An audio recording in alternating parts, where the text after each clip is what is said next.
Hello students, तो आज chemistry के इस वीडियो में नाइट्रिक एसिड में हम लोग कंटिन्यू करेंगे विद केमिकल प्रॉपर्टीज और इसको आगे बढ़ाएंगे with the oxidising nature of nitric acid. तो देखिए शुरू करते हैं। पिछले वीडियो में आपने नाइट्रिक एसिड की ऑक्सीडाइजिंग प्रॉपर्टी के बारे में समझा था कि वहां पे नेसेंट ऑक्सीजन प्रोड्यूस हो जाती है और सो वो स्ट्रॉन्ग और या पावरफुल ऑक्सीडाइजिंग एजेंट की तरह काम करता है। अब यहां पर हम लोग जरा डाइल्यूट नाइट्रिक एसिड का बिहेवियर भी देखें थोड़ा सा विद रिस्पेक्ट टू मेटल। तो देखिए आज सबसे पहले यहां पे हम पढ़ने जा रहे हैं oxidising nature of nitric acid और ले रहे हैं कौन सा एसिड, डाइल्यूट HNO3। पिछली बार हम लोगों ने कंसंट्रेटेड HNO3 के रिलेशन में एक एस्पेक्ट पढ़ा था, अभी और भी आगे कंसंट्रेशन के रिलेशन में पढ़ेंगे। पहले यहां पे देखते हैं डाइल्यूट HNO3। तो देखिए क्या होता है कि जब डाइल्यूट HNO3 मेटल्स के साथ रिएक्शन करता है नॉर्मल सिचुएशन में, तो हाइड्रोजन लिबरेट नहीं होती है। नॉर्मल वे में आपने अदरवाइज पढ़ा हुआ है कि कोई भी एसिड जब मेटल के साथ रिएक्शन करता है तो हाइड्रोजन लिबरेट होती है, लेकिन यहां सिचुएशन कुछ अलग है। यहां पर डाइल्यूट नाइट्रिक एसिड कभी भी मेटल्स के साथ रिएक्शन करके हाइड्रोजन लिबरेट नहीं करता है, क्योंकि नाइट्रिक एसिड आप जानते हैं on decomposition nascent oxygen produce करता है और स्ट्रॉन्ग ऑक्सीडाइजिंग एजेंट की तरह काम करता है। लेकिन मैग्नीशियम और मैंगनीज Mg और Mn दो ऐसे मेटल्स हैं जिनके साथ जब ये नाइट्रिक एसिड, वो भी एक स्पेसिफिक कंडीशन में वेरी डाइल्यूट एंड कोल्ड, क्या बोला मैंने, वेरी डाइल्यूट एंड कोल्ड, हम बहुत ज्यादा डाइल्यूशन कर देते हैं और ठंडा कर देते हैं नाइट्रिक एसिड को, लो टेम्परेचर पे ले आते हैं, तो मैंगनीज और मैग्नीशियम के साथ रिएक्शन करके नाइट्रिक एसिड से हाइड्रोजन प्रोड्यूस हो जाती है। ये रिएक्शन इसलिए हो जाता है क्योंकि जब बहुत ज़्यादा डाइल्यूशन कर दिया और टेम्परेचर कम कर दिया तो नाइट्रिक एसिड की ऑक्सीडाइजिंग प्रॉपर्टी रिड्यूस होने लगती है। तो देखिए MgNMn react with the very dilute nitric acid at low temperature, very dilute and low temperature मतलब ठंडा नाइट्रिक एसिड है, and liberate hydrogen because due to much dilution oxidising action of the HNO3 is reduced. तो आप देखिए equations को समझ सकते हैं। Mg plus HNO3 2HNO3 cold very dilute है, तो MgNO3 whole twice magnesium nitrate और हाइड्रोजन लिबरेट हो गई।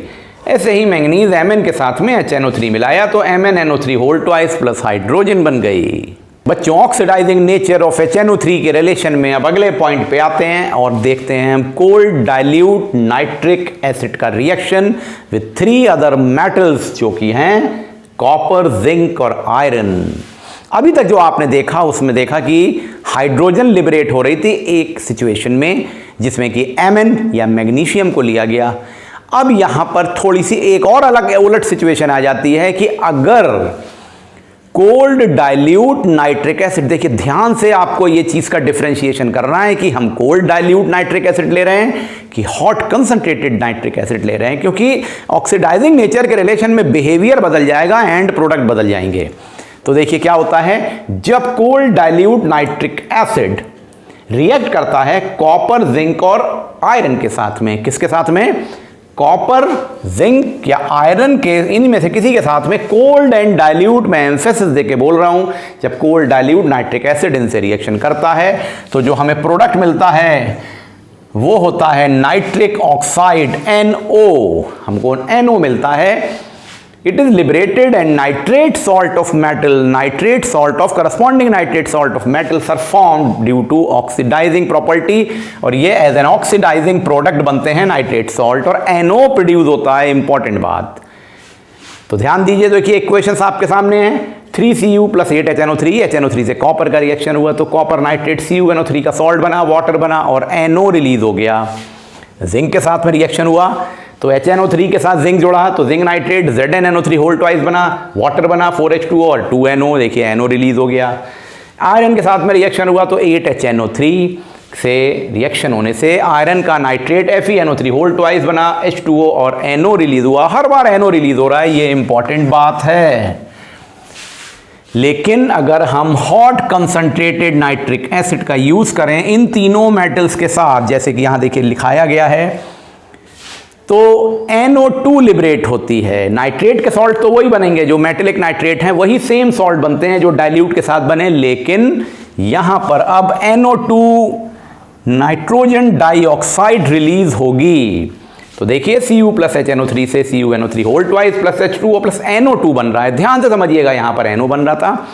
सिमिलरली जिंक और आयरन के लिए देखिए, तो जिंक नाइट्रेट और आयरन नाइट्रेट का सॉल्ट बनेगा, वाटर बनेगा और NO2 रिलीज हो जाएगी। तो आपको ये डिफरेंस समझ में आ जाना चाहिए। कोल्ड डाइल्यूट और हॉट कंसंट्रेटेड में, कोल्ड डाइल्यूट में NO बनता है, रिलीज होता है, और हॉट कंसंट्रेटेड नाइट्रिक एसिड के केस में NO2 रिलीज होता है जब ये इन तीन मेटल्स कॉपर, जिंक और आयरन से रिएक्शन करती है। हम लोग डिफरेंट मेटल्स के साथ में कंसंट्रेटेड या डाइल्यूट नाइट्रिक एसिड के ऑक्सीडाइजिंग बिहेवियर को समझ रहे हैं। जब तक हम लोगों ने बहुत सारे मेटल्स को देख लिया, अब हम दो और मेटल्स की बात करेंगे जो कि हैं आयरन एंड एल्यूमिनियम। कौन से दो मेटल? Iron and aluminium. और इन केसेस में नाइट्रिक एसिड एक बड़ी इंपॉर्टेंट प्रॉपर्टी दिखाता है जिसे कहते हैं पैसिविटी ऑफ नाइट्रिक एसिड। तो ये पैसिविटी क्या है? जब नाइट्रिक एसिड, जो कि प्योर कंसंट्रेटेड नाइट्रिक एसिड और फ्यूमिंग एसिड है, फ्यूमिंग एसिड कौन सा होता है? Pure concentrated nitric acid. अगर इसको आयरन या एल्युमिनियम के साथ रिएक्ट कराया जाए तो ये आयरन या एल्युमिनियम को नॉन रिएक्टिव कर देता है, यानी कि पैसिव कर देता है, और यू कैन से इनर्ट कर देता है, और आयरन और aluminium further reaction carry on नहीं कर पाते हैं in presence of pure concentrated nitric acid. इस फिनोमिना को कहते हैं passivity behaviour of nitric acid. ऐसा इसलिए होता है कि जब नाइट्रिक एसिड एल्युमिनियम या आयरन के साथ रिएक्शन करता है तो उनकी सरफेस के ऊपर एक कोटिंग बना देता है ऑक्साइड की।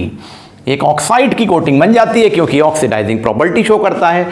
तो उससे क्या होता है, जब वो लेयर उसके ऊपर आ जाएगी उस पर्टिकुलर ऑक्साइड की, तो जैसे कि आयरन ऑक्साइड या एल्युमिनियम ऑक्साइड की, तो वो फर्दर रिएक्शन बाहर से इनर्ट कर देगा, रिएक्शन नहीं हो पाएंगे और मेटल पैसिव हो जाएगा, नॉन रिएक्टिव हो जाएगा। लेकिन इस ऑक्साइड की लेयर को, ये टेम्परेरी होती है, रिमूव किया जा सकता है बाय मैकेनिकल प्रोसेस, साफ करके, या केमिकल बिहेवियर के थ्रू, केमिकल रिएक्टिविटी के थ्रू। पर आपको इस बात को ध्यान रखना है कि HNO3, वो भी specially pure concentrated nitric acid, passivity show करता है in relation to iron and aluminium. तो बच्चों, इन दिस वे इस वीडियो में आपने कई सारी प्रॉपर्टीज को पढ़ा, ऑक्सीडाइजिंग प्रॉपर्टीज को। नेक्स्ट वीडियो का वेट करिए जिसमें हम लोग फर्दर कंटिन्यू करेंगे oxidising properties and aqua regia formation in the nitric acid. Thank you.